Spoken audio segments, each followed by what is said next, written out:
Hello friends, welcome to IICS platform. आज है 20 of अगस्त और 20 ऑफ अगस्त के करेंगे हम करंट अफेयर के एमसीक्यू। मैं आपको बताना चाहूँगा कि ये करंट अफेयर के एमसीक्यू का video at early morning 8 o'clock आता है। क्लियर? तो विदाउट वेस्टिंग अवर टाइम हम अपना वीडियो स्टार्ट करते हैं। First question, who is Anwar Ibrahim recently seen news. आप देख पा रहे होंगे ये है अनवर इब्राहिम और ये प्राइम मिनिस्टर है, मलेशिया के नए प्राइम मिनिस्टर बने हैं मलेशिया के।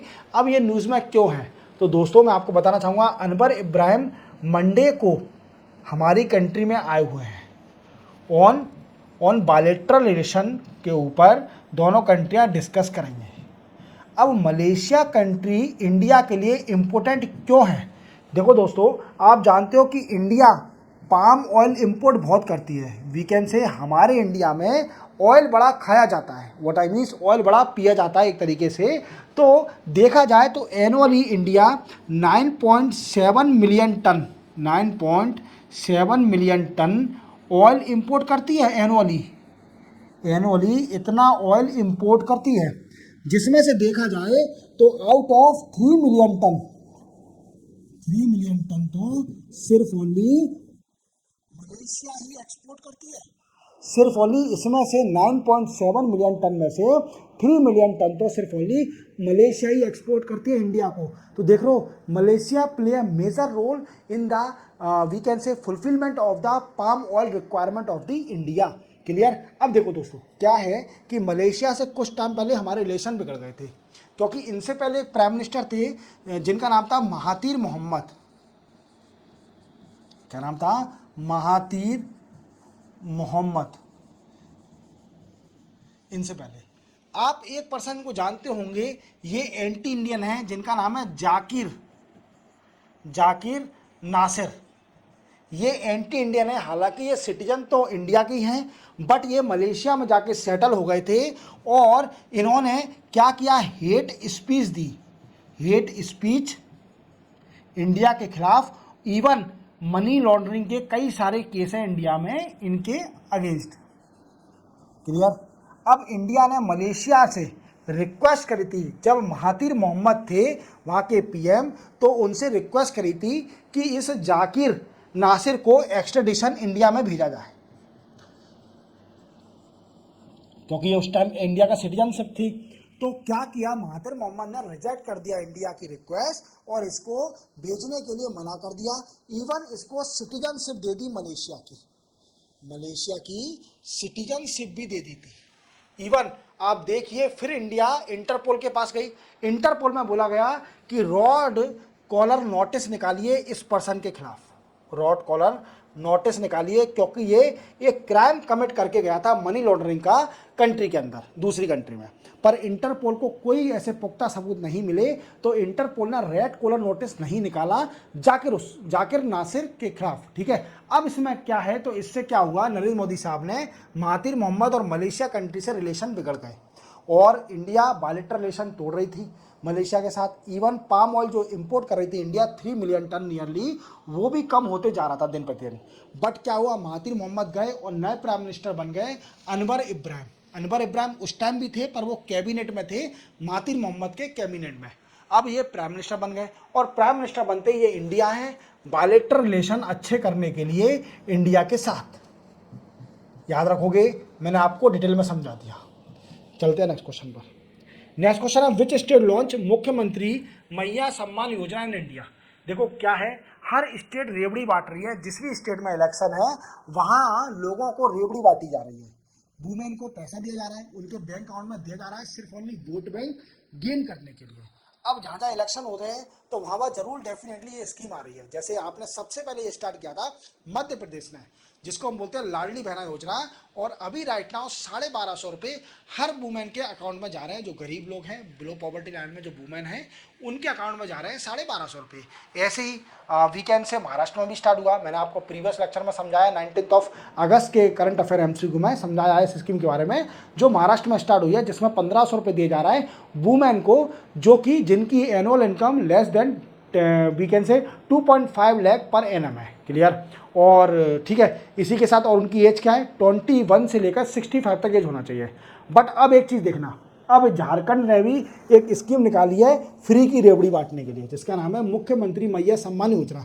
इसमें झारखंड सरकार 1000 रुपीज देगी, 1000 rupees to women living below poverty line, below poverty line, below poverty line में जो भी वुमेन होंगी उनको झारखंड सरकार उनके बैंक अकाउंट में 1000 रुपीज दे रही है वुमेन को। क्लियर। और इसका क्राइटेरिया क्या है कि बिलो पॉवर्टी लाइन में, और एज क्या है 21 टू 55 ईयर एज के बीच में वुमेन होना चाहिए। क्लियर। क्लियर। चलते हैं, तो इसका आंसर क्या है झारखंड। चलते हैं नेक्स्ट क्वेश्चन पर। नेक्स्ट क्वेश्चन है who is Aarzoo Rana दोबा recently seen news. देखो दोस्तों, आरजू राणा दोबा कौन है? तो अभी आप इनको जानते होंगे कि पॉलिटिकल नेपाल में पॉलिटिकल इनस्टेबिलिटी चल रही थी कुछ टाइम पहले, पॉलिटिकल इनस्टेबिलिटी चल रही थी। क्या चल रही थी पॉलिटिकल इनस्टेबिलिटी? ये क्या हुआ था कि नेपाल में पहले प्राइम मिनिस्टर थे पुष्पा कमल दहल जी, पुष्पा कमल दहल जी, और इनकी पार्टी थी Communist Party of Nepal, we can say Maoist Centre. Clear. इनको सपोर्ट था किसका? केपी शर्मा ओली का, केपी शर्मा ओली साहब का सपोर्ट था, जिनकी पार्टी है communist Party of Nepal, unified Marxist Leninist. और अपोजिशन में बैठती थी नेपाली कांग्रेस, नेपाली कांग्रेस, जिसके लीडर थे शेर बहादुर दुबा। क्या था? शेर बहादुर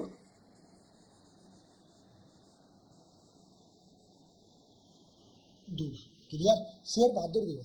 क्या हुआ कि इसमें केपी शर्मा ओली साहब ने यहाँ से सपोर्ट अपना हटा लिया, विड्रॉल कर लिया सपोर्ट पुष्पा कमल दहल जी को, नॉन कॉन्फिडेंस मोशन पास कर दिया।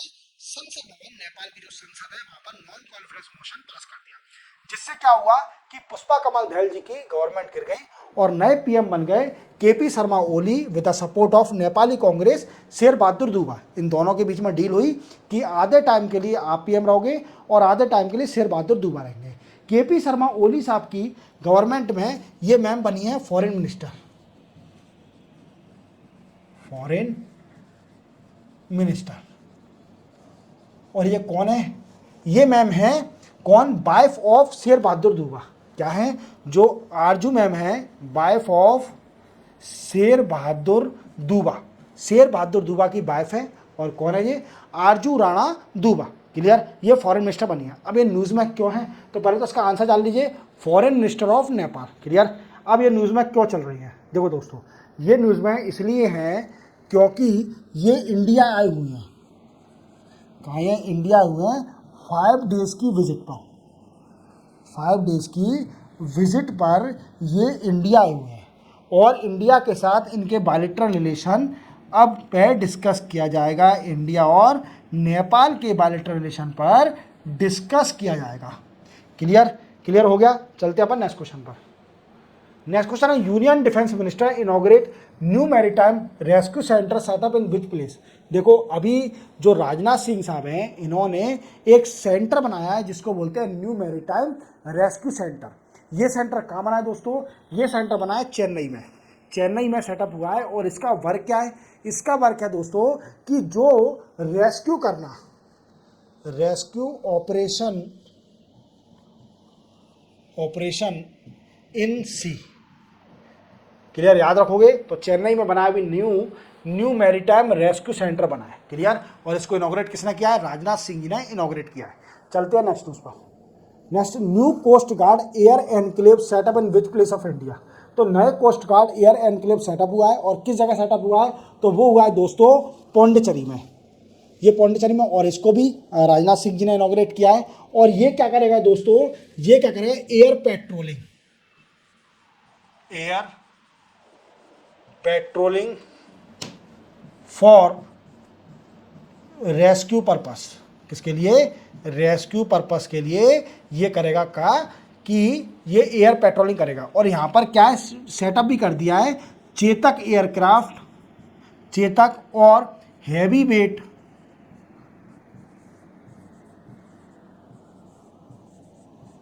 एयरक्राफ्ट को भी डिप्लॉय कर दिया है। Clear, for air patrolling. तो ये बनाया है पौंडीचेरी के अंदर। और एक और सेंटर बनाया है जिसको इनॉग्रेट किया है राजनाथ सिंह ने, जिसका नाम है regional marine pollution reporting centre setup in, ये भी कहा हुआ है चेन्नई में। आप जानते हो मैरिन एरिया पर कितना सारा पॉल्यूशन है, और इस पॉल्यूशन को कंट्रोल करने के लिए चेन्नई में एक और सेंटर सेटअप करा गया है। तो ये तीनों सेंटर का इनॉग्रेशन किया है राजनाथ सिंह जी ने, याद रखोगे। चलते अपन नेक्स्ट क्वेश्चन पर। Recently which disease is declare as a public health emergency of international concern by WHO। देखो वर्ल्ड हेल्थ ऑर्गेनाइजेशन ने एक डिसीज को public health emergency of international concern declare कर दिया, और वो है मंकी पॉक्स। इसको बोलते हैं एम पॉक्स, मंकी पॉक्स। मैंने आपको इसके लिए एक इंडिविजुअल लेक्चर बना के रखा है। इंडिविजुअल आप जाइए मेरे एडिटोरियल में चेक करिए, इसके लिए आपको एक इंडिविजुअल लेक्चर मिलेगा एम पॉक्स के बारे में, जिसमें आपको मैंने पूरे सिम्टोम, मंकी पॉक्स होता क्या है, इसका ओरिजिन कहाँ से हुआ, इसके सिम्टोम क्या है, इसके प्रिवेंशन क्या है, और इंडिया की सिचुएशन में देखा जाए और रिपब्लिक ऑफ कॉन्गो जो अफ्रीकन कंट्री है, सबसे ज़्यादा फैल रहा है अभी अफ्रीकन कंट्री से, और सूडान में भी 1-2 केस मिल गए इसके मंकी पॉक्स के। और इंडिया ने भी इसके लिए एक एडवाइजरी भी वीकेंड से पब्लिश कर दिया है। और इवन जो हमारे DG हैं हेल्थ सर्विस के, जो भी गोयल साहब, वो भी डिस्कस कर रहे हैं with 200 people from the integrated disease control unit से, कि वो नज़र रखें डिसीज फैलनी अपने इंडिया में। क्लियर। तो चलते हैं अपन नेक्स्ट क्वेश्चन पर। नेक्स्ट क्वेश्चन है Gastrodia indica, a unique orchid species was recently discover in which century of Sikkim. देखो एक सिक्किम में सेंचुरी है, वहाँ पर एक नया unique orchid species find out किया गया है, जिसका नाम है गैस्ट्रोडिया इंडिका। अब वो किस सेंचुरी में हुआ है, तो वो हुआ है फेमबोंगलो वाइल्ड लाइफ सेंचुरी। थोड़ा नाम डिफिकल्ट है, फेमबोंगलो वाइल्ड लाइफ सेंचुरी, याद रखोगे। चलते अपन नेक्स्ट क्वेश्चन पर। नेक्स्ट क्वेश्चन है what is californium recently seen news. देखो कैलिफोर्नियम अभी क्या हुआ है, ये एक रेडियो एक्टिव मेटल है। क्या है दोस्तों, ये रेडियो एक्टिव मेटल है, रेडियो एक्टिव मेटल। और we can say it is a silver white metal, silver white metal है, जिसका एटॉमिक नंबर है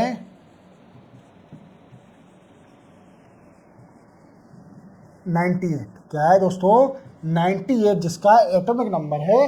तो क्या कह सकते हैं, it is a highly radio active element. Clear. चलते अपन नेक्स्ट क्वेश्चन पर। Which day is observe as a world humanitarian day 2024। ये पूछ रहा है कि वर्ल्ड ह्यूमैनिटेरियन डे कब पड़ता है। तो दोस्तों वो है, ऑब्जर्व किया था 19 अगस्त 2024 को वर्ल्ड ह्यूमैनिटेरियन डे ऑब्जर्व किया जाता है।